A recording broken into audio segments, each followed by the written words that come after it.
you could have someone with 500 followers, but their community is engaged with every post. They are in a very niche environment that every piece of content they put out and is well thought out and is written for that community and therefore gets high engagement. So I don't look at them based on followers. Today, I'm very excited to be joined by Justin Levy. If you don't know who he is, he's an award-winning marketer and head of social media, influencer marketing, and community at ZoomInfo. He previously worked at 3 different companies you might be familiar with, including Demandbase, ServiceNow, and Citrix. Justin, welcome to the show. How are you doing today? Thank you for having me. I'm doing well. Super awesome to see you at Social Media Marketing World recently. And Justin and I have known each other forever, but this is his first time on the show. So Justin and I will explore how to create a no-cost influencer marketing program. And that means you don't have to spend any money on developing influencer marketers. And we're going to talk about that in a little bit. But before we do, Justin, I would love to hear a little bit about your backstory. How'd you get into marketing? How'd you get into social marketing? Start wherever you want to start. Yeah, so it goes back to 2006, 2007 or so. I was working in a kind of fresh out of college job, just one of the things you go do for a 9 to 5. And my best friend had a steakhouse, an Argentinian steakhouse about an hour away from my house. And it's one of the best little kind of steakhouses you've ever been to.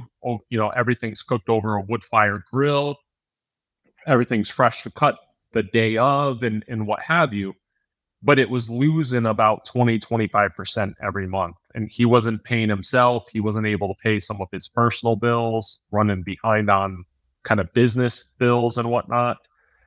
And this was right when Twitter was coming out and kind of Facebook was breaking out of college only. And, 2006 was when HubSpot was founded. And so, this whole kind of era of social, what would become known as social, was coming to. And so I said to him, why don't we try this? There is no cost. It's funny, we're talking about no cost campaigns, but there is no cost to do this. I don't know anything about it, but why don't we try?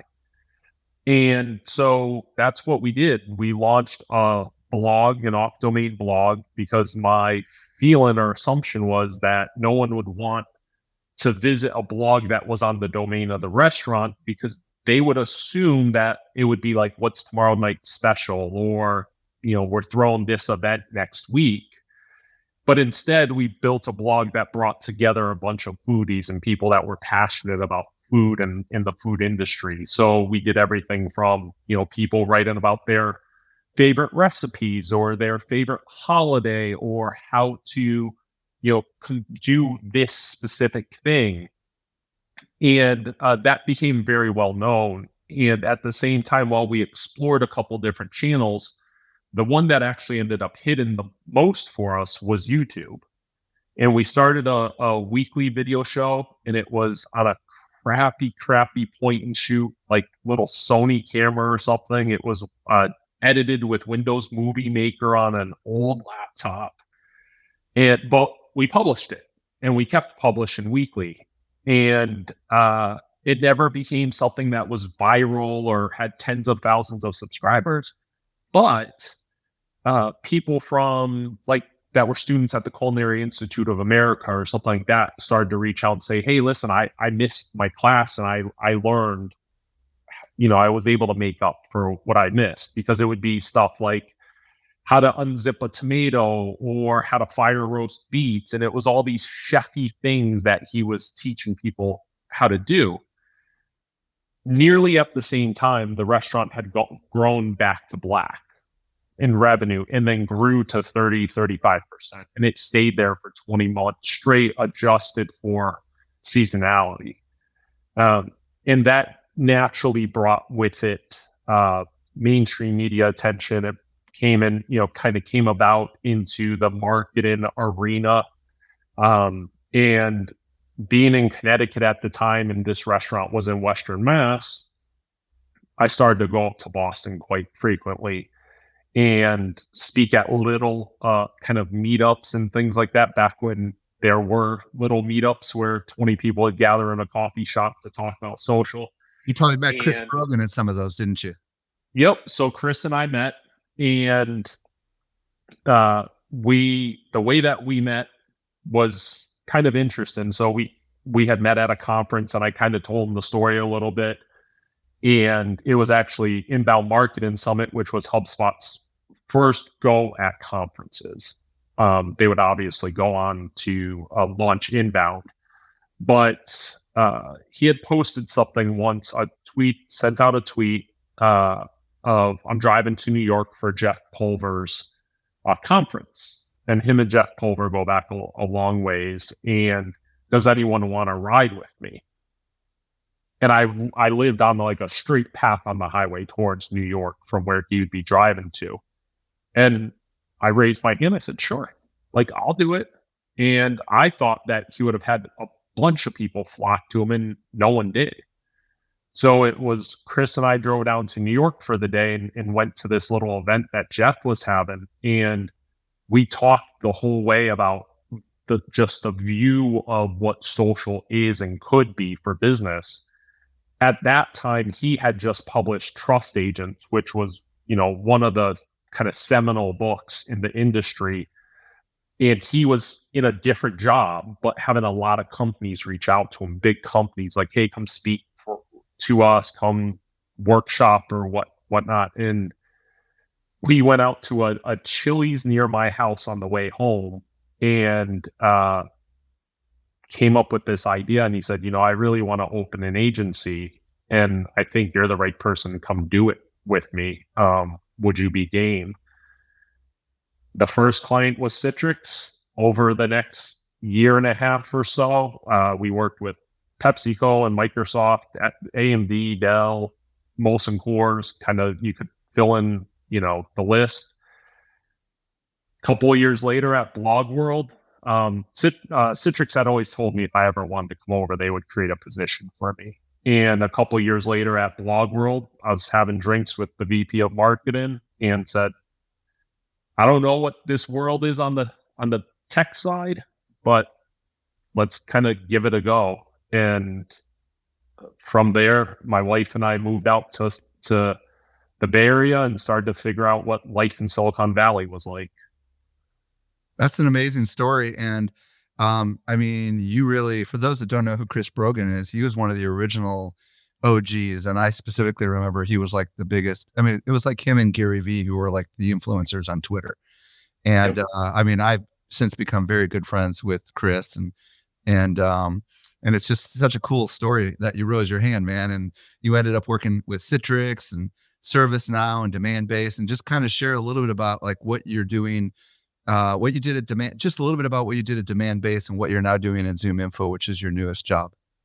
Yeah. So I was recruited to Demandbase to initially lead social and influencer. And so they had an agency that led social for them before I came in, but they had never had a dedicated kind of FTE role for influencer. And so I came in to do both of those and to build out that function. And we went on to, launch all sorts of influencer campaigns. It was something that I believed deeply in and really focused on developing long-term relationships and partnerships with influencers. And we did that on a shoestring budget. Demandbase isn't a publicly traded company. It's not like it has a huge budget to do things. We certainly did have paid engagements, but a lot of it was finding unique ways to engage with influencers. Throughout a point in that came the ask from the board and from our senior staff to get more involved in private communities. And so to become active in current communities like Rep Genius and Pavilion and MoPros and all these other ones that exist, but then to also launch our own private community. So I launched and built that community for VPs and above in sales and marketing roles. Grew that to be about 1,000 people. left Demandbase and then came over to here to ZoomInfo and have a much wider kind of range of activities under me now. But of that is social, influencer, and community. So a lot of these businesses, if I'm not mistaken, are B2B businesses, right? I mean, all these companies you work for are B2B. Now, what we're going to talk about today applies just as much as B2C as it does to B2B, but the B2B audience is happy to hear from a B2B story, because we don't get a lot of B2B folk on my podcast. Now, there are some people that love your story, Justin, and might even be familiar with you, but maybe they're not so bought in on influencer marketing. So why don't you just talk about, as we're recording this in 2024, why are influencers and why is influencer marketing so important before we get into kind of the details of how to do it? Yeah, sure. So I think it comes back to the fact that we tend to trust humans, right? Like if I see you post something about as a friend of mine or as someone that I follow, even in the industry, if we weren't friends, I see you post about something, an event, a product, anything, a SaaS-based tool, and you share your positive experience in an authentic way. I built up that trust with you. And so therefore, I'm more likely to go use that product, tool, whatever it might be, than just seeing the brand post that's in my LinkedIn feed, because I already know what they're going to talk about, right? They think they're the number one tool. They think they're the only one. Their competition sucks, whatever, right?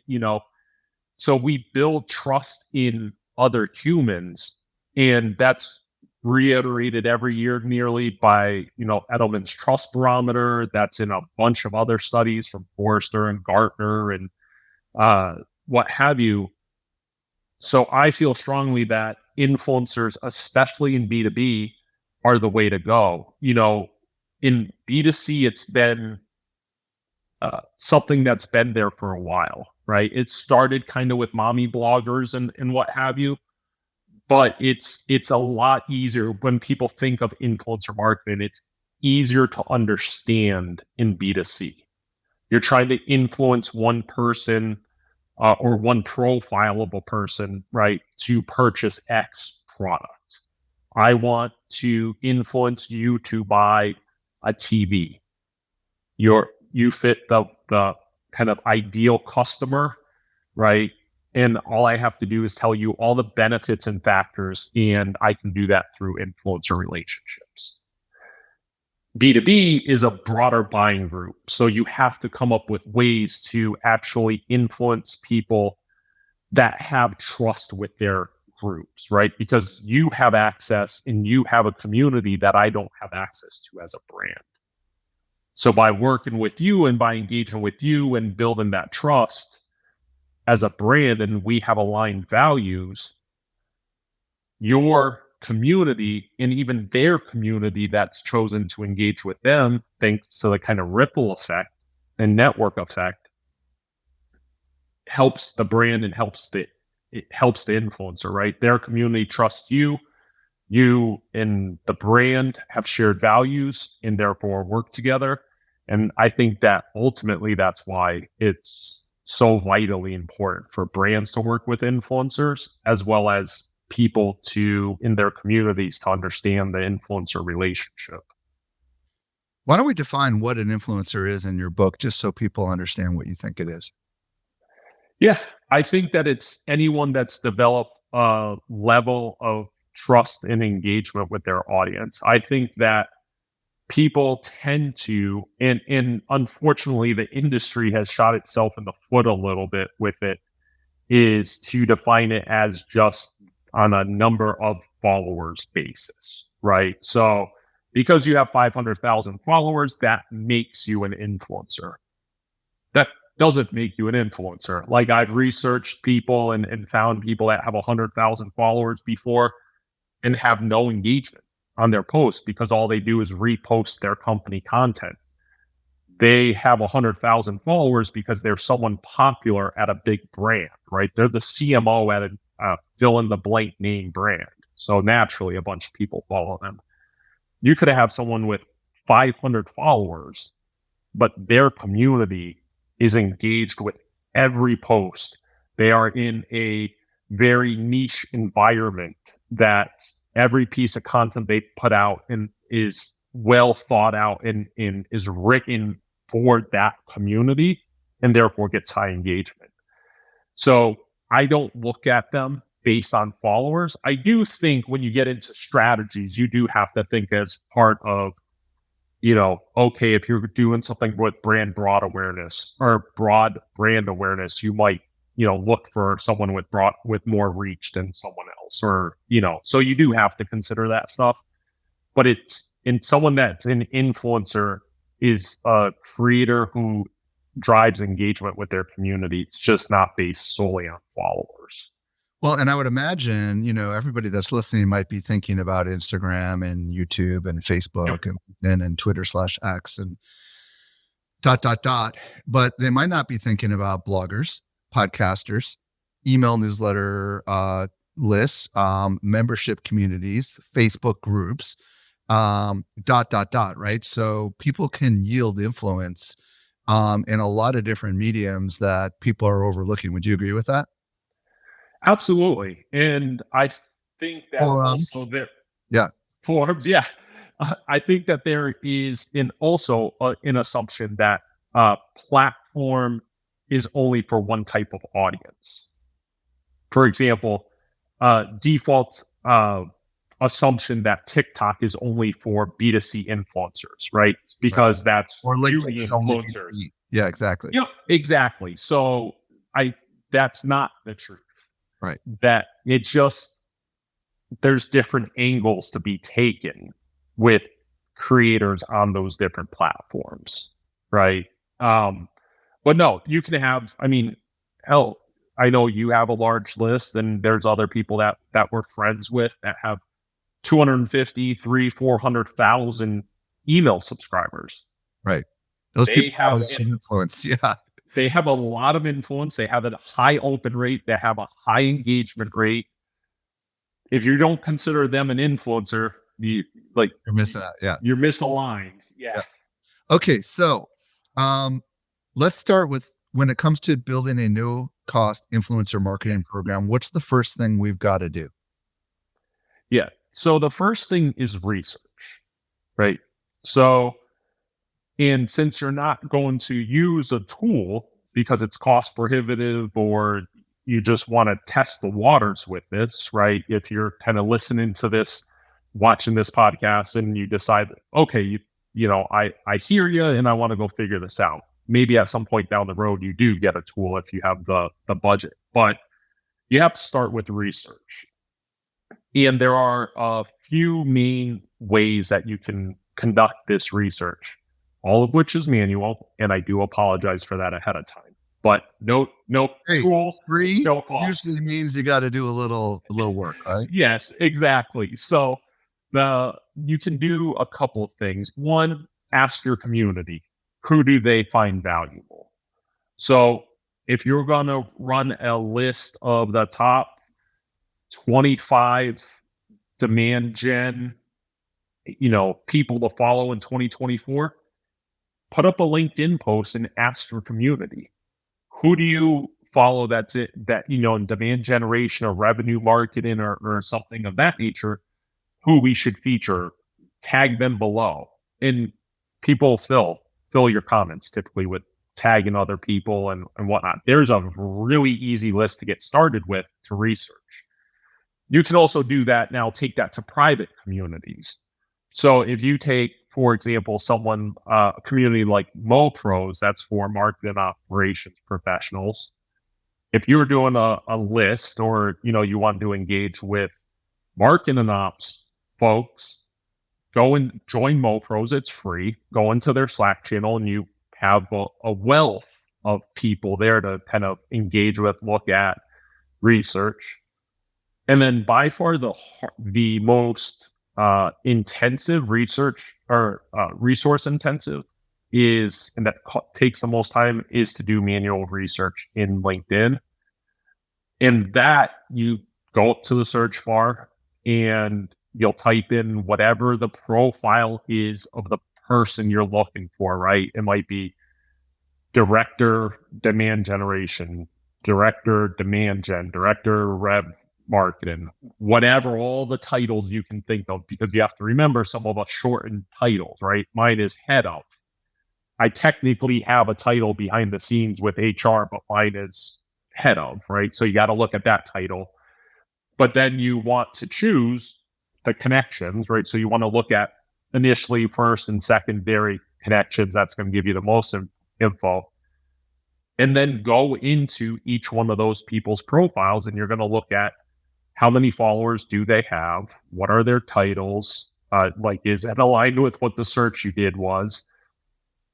What, how frequently do they post, and what their level of engagement is on those posts? So, if there's someone that posted a month ago and their previous post was 5 months before that, obviously they're not someone that you probably want to engage with, no matter how many followers they have. So you go through that process and you develop your list. Usually I end up adding 2 to 3 times the number of people that I actually will then end up featuring, because I don't want to just look and go, okay, like I'm going to feature 13 people. And okay, I hit 13 or I hit 14. Let's pause for a second, because we're getting ahead of ourselves on the feature side of things, right? So, because people don't even know what you're talking about, and we're going to get to that in the next, but I'll tease that we're going to create something that's going to attract those people to us. But before we go there, I want to go back to, we're doing our research. We're asking on our social profiles, whatever, Facebook, whatever, LinkedIn, who are the people that are maybe the experts in this thing, right? So if I was doing it, and let's say I wanted to cover influencer marketing, I might ask on all of my social platforms, who are the experts that I need to know in influencer marketing, right? And I'm going to get a bunch of people tagging people across all these things, right? And I'm going to go ahead and probably throw them into a spreadsheet, right, Justin? And then I might also ask inside of a Facebook group or two that I belong to, right? And then I might also do some LinkedIn research. And it sounds like at this stage, we're gathering names, and then we're trying to kind of rank order them. The ones that are most engaged is what I'm hearing you. The ones that seem to really be active with their community. Is that correct?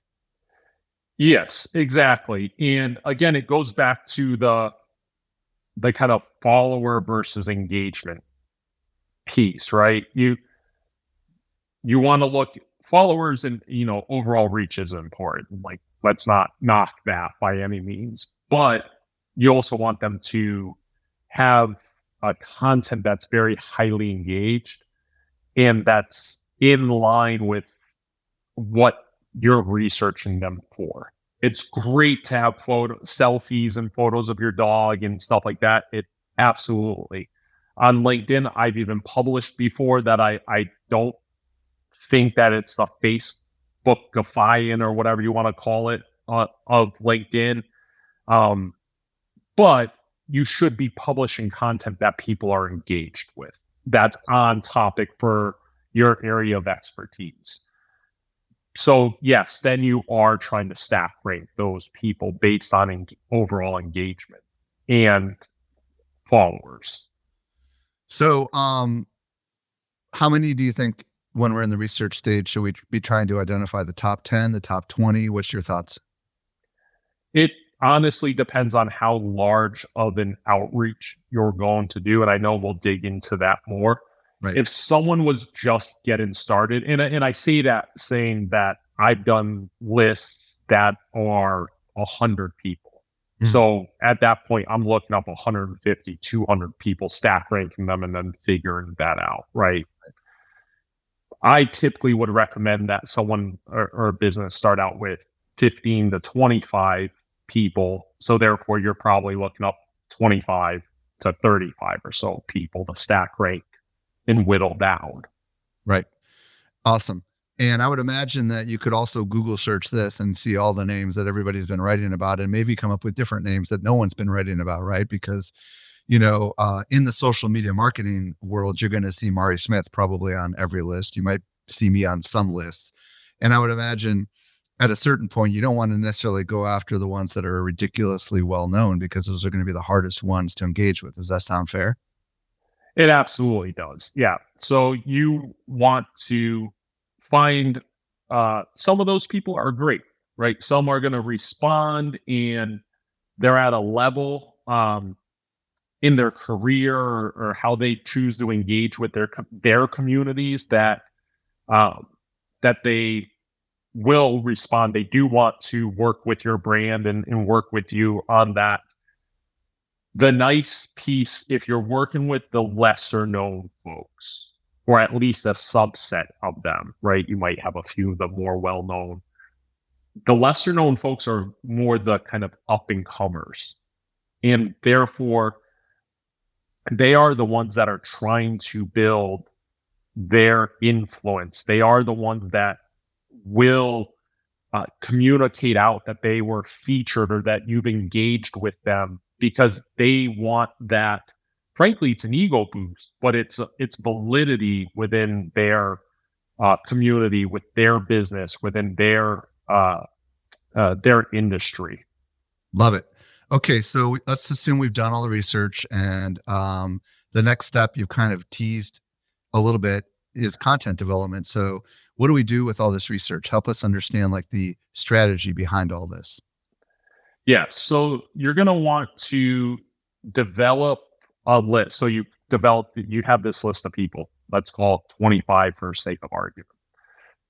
You want to include them in a blog post. It's going to be the best thing for your brand. Drive SEO. It's, drive traffic back to you.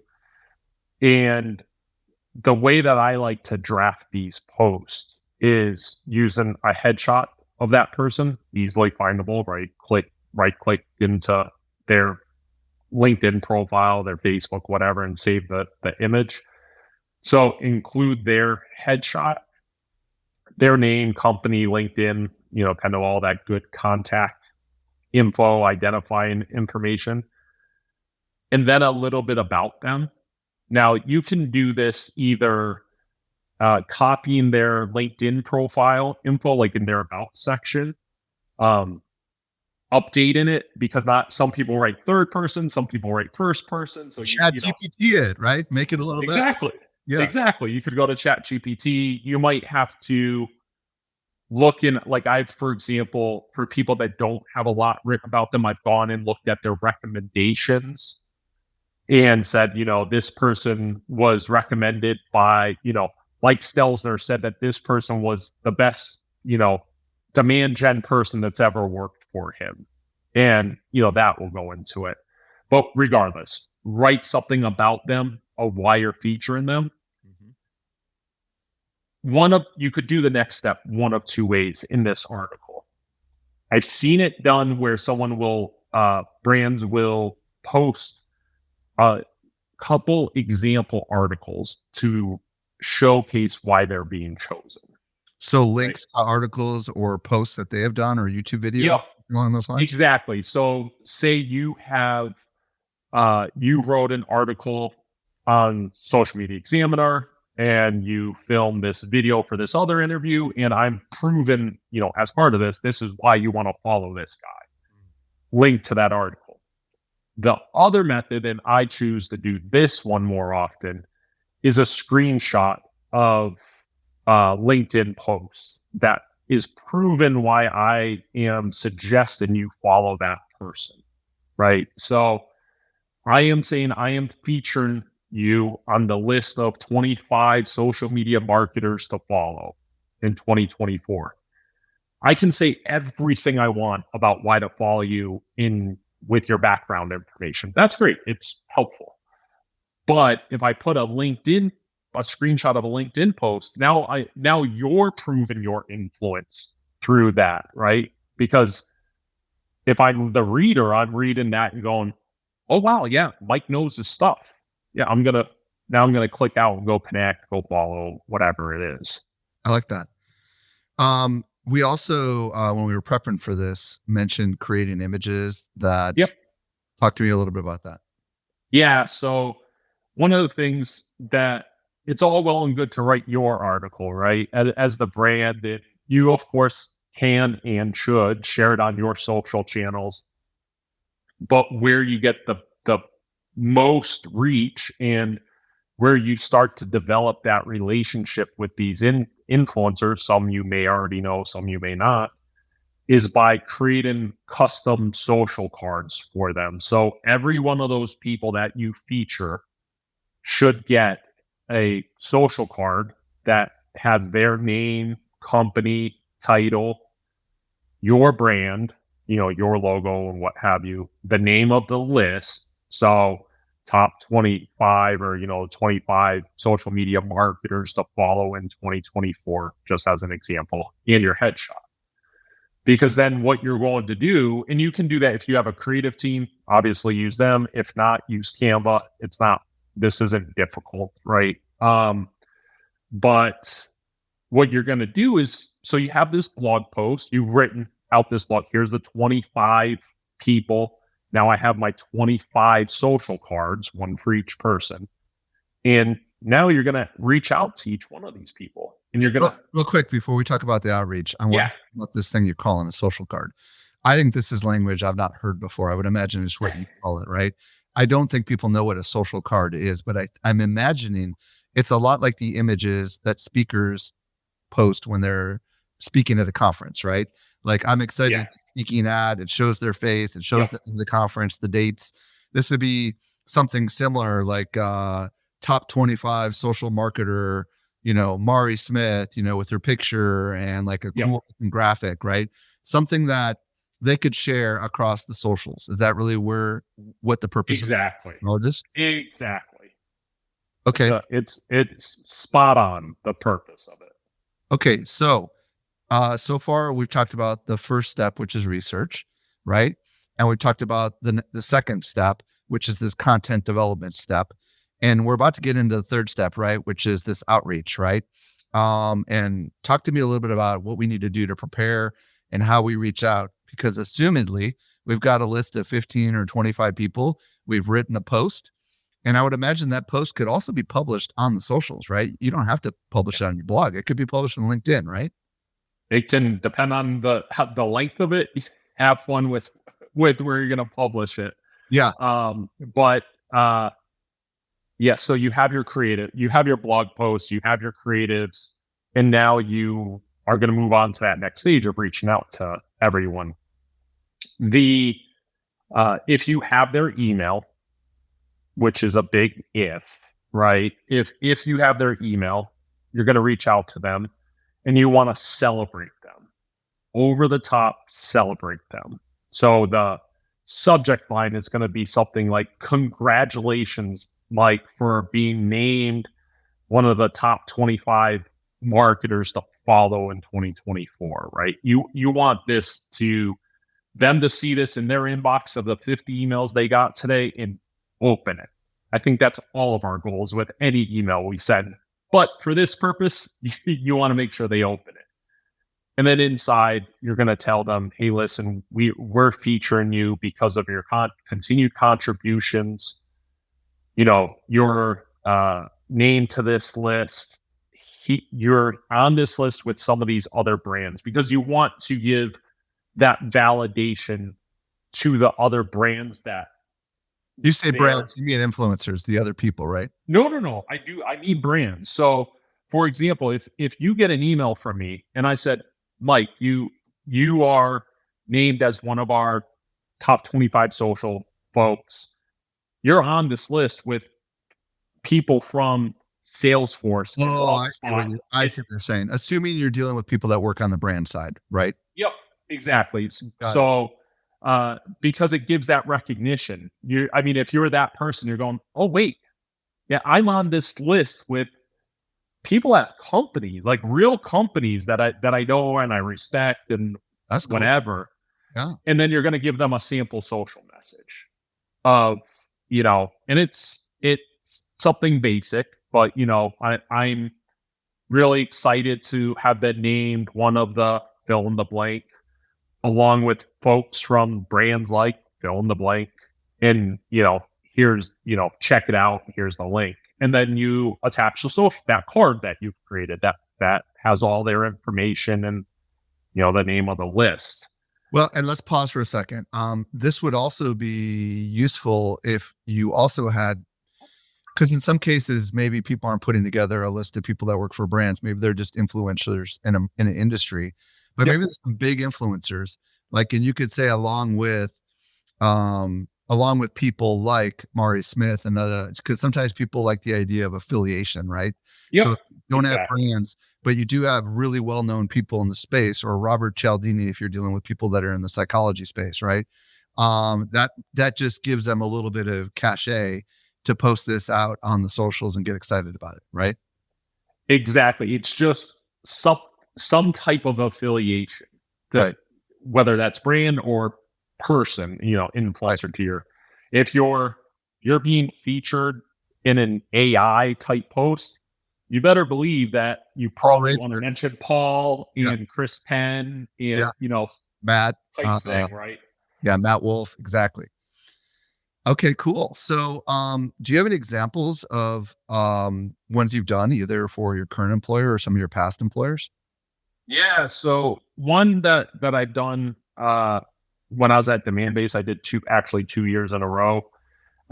Was that we partnered with the Women in Sales group. They're a company that's run on LinkedIn. They're most well known on LinkedIn, and they also have a private community.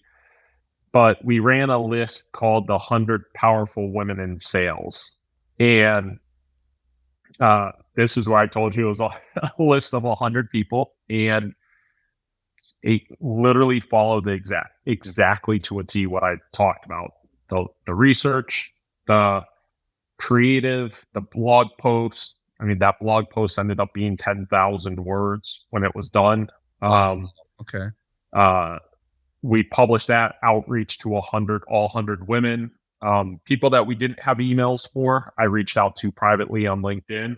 Oh, I'm glad you brought that up. Yeah. Talk to me about, if you don't have their email, can you do the exact same thing over direct messages or what? Yeah. So on LinkedIn, obviously you can attach an image. It's possible. But what I found the most success with is saying, hey there, we just featured you on a list. Here's the name of the list. I'd love to send you some information in your personalized social card. Can you just drop me your email? Because you can kind of get into it a little more over email. It's just easier communication channel. Do you find that most people are willing to do that? Yeah. I've had maybe 5 or 10% never respond back. And some of those people tend to be those more well-known folks that maybe you're not connected with. Or maybe they've got somebody managing their accounts for them. Exactly. So no, I, reached out to all 100 women both times, and then and engage with them. When I first started doing these types of no-cost programs, the thing that took me by surprise when you're dealing with this communication phase was the number of people that replied back. And you'll have the same thing if you take this advice and you go do it. The number of people that replied back and said stuff like, you just made my day. I was having a crappy day, and to see this come through, I'm amazed. Thank you so much. Or one time I got an email from someone's manager, and the manager said, you just made my employee's day. She's telling everyone in the office how excited she is. And so you got like these really, really heartfelt replies, and you see immediately this was the other thing I didn't expect. You see immediately on LinkedIn, people like updating their headline. So instead of just saying, founder of whatever, it's now saying founder of, and, 100 most powerful women or 25, whatever, because it's this validation for them. They feel like they won an award. And it's good for their personal brand. So those are probably two things when you're in this communication phase. Yeah. That was probably two things that I was not expecting when it happened. Well, I for those that have been around for a long time might remember me before Social Media Examiner. I had a blog called Michael Stelzner's Writing White Papers blog. And every year I came out with the top 10 blogs for writers. And I would give people a little image that they could put on the side of their blog that showed the year that they won the award. And I got to tell you, people went nuts over getting those kind of things because depending on the niche you're in, there isn't any kind of official awards thing, right? And people crave acknowledgement and recognition for their hard work. And they really love it when somebody, especially if it's somebody that they might have heard of before, goes out of their way to bring them praise and publicity and acknowledgement, right? Absolutely. I know there is a next part of this, right? So let's say, you've done the 50 or 10 or 15 or 100, and you've got the outreach, and some of those people are going to post on the socials and stuff and drive traffic back to your site. But there is yet another step to this, right? So what is your fourth step? Yeah. So, everything's out there, right? It's published. You have people sharing and what have you. You definitely need to measure. You want to be able to report back on the success of the campaign. So you're looking at total reach and total engagements, traffic back to the website, metrics like that. I would hope to think that was an automatic that people would always want to report on their campaigns. I was thinking about the deepening of the relationship. Yep, exactly. I know you're about to go there. So tell us, obviously some people are going to emerge from this list super engaged, right? And some of these people are going to drive incredible engagement, which is going to be a good thing for your brand. And what do we do with that? Yep, absolutely. So one thing that I don't believe in, and I advise against, is short-term transactional relationships. In transaction, I'm not necessarily meaning money. I'm just meaning I outreach to you and that's gone. And so you should always be looking to deepen a relationship, to grow it, to extend it to be something long-term. So that's by a number of ways. You can invite them on your podcast. You can invite them to co-create a content, maybe come guest post on your blog. One thing that I found very successful, I've executed multiple times, is to draft an ebook with their contributions. So, but you want to make it low effort on their part, right? So to come say, hey, write an article for this ebook. No, the best thing is send them, take that list right now. You're going to go back out to it and send them a simple question that they can answer. Hey, listen, congrats again. We're making an ebook. I would love for your contribution to this. Can you just send me a couple lines about it, whatever fits your brand and is associated with them, right?